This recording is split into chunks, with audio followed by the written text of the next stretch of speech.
This intriguing example of abstract expressionism is not by Kandinsky, Pollock, or Hoffman. No, this artist is just as prolific, but less well known. She likes to paint al fresco, rather than be cooped up in a studio all day. Her name is Ruby, and she lives here at the Phoenix Zoo in Arizona, which is not surprising since she's an elephant. The zoo has been Ruby's home for nearly all of her 29 years. About 15 years ago, the keepers noticed she was getting frustrated. Ruby would relieve the boredom by luring local ducks near her, cunningly laying them a trail of her food. Once they were within reach, she'd try to stamp on them. Of course, Ruby's keepers disapproved of this kind of behavior.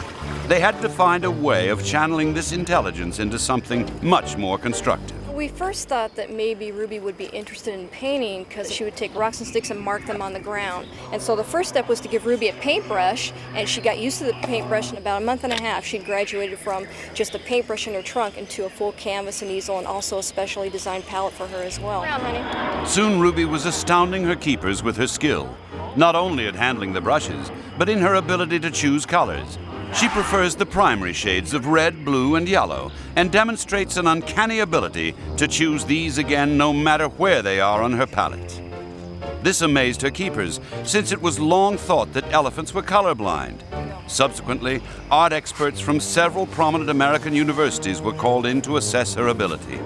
Tests were used to establish if her keepers influenced Ruby's desire to paint. Surprisingly, the answer was no. Left alone with a palette and brush, Ruby would paint.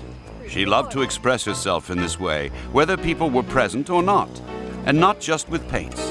The zoo tried Ruby with chalk, crayons, marker pens. She was a natural artist. One interesting observation was that Ruby would be influenced by the colors around her.